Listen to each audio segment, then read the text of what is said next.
Mula sa masikip at masalimuot na piitan na aming kinaluluklukan ay aming napatunayan na maraming nagdurusang walang kasalanan,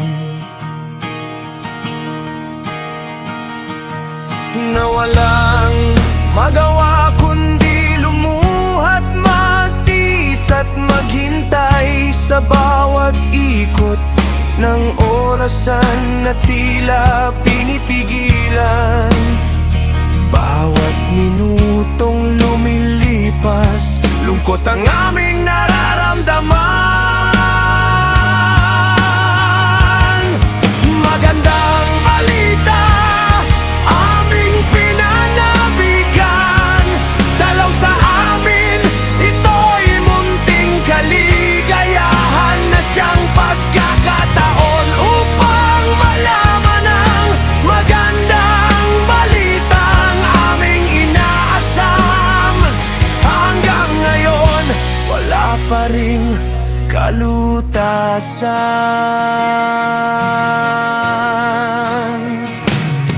kaya't maraming katanungan ang bumubuo sa aming isipan.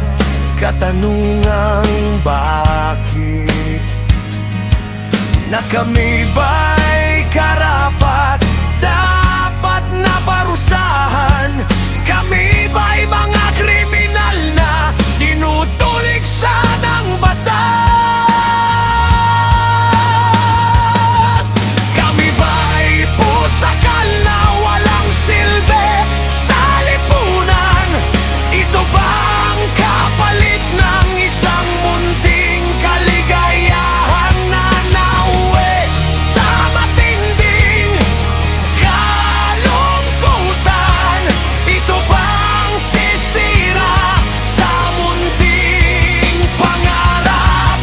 Ito bang kapalit ng aming pagsisikap? Ito ba'y isang malagim na bangungot sa aming buhay na kahit minsa'y di naisip na hihimas sa isang malamig na rehas? Ito ba ang rehas ng mga taong walang malay? Rehas ng mga taong mahihirap! Rehas ng mga taong di kayang ipagtanggol ang sarili! Rehas ng mga taong walang magawa kundi magtiis at kulungkuntay.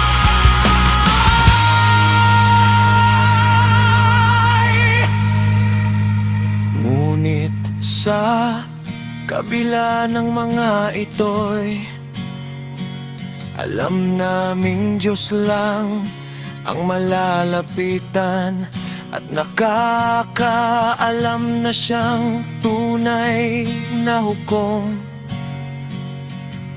na tuluyang maglalabas sa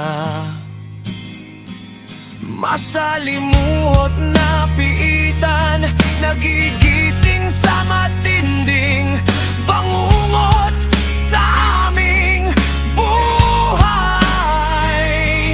Kaya't aming pinapaabot ang lubos na pasasalamat na mula sa kailaliman ng puso naming tapat.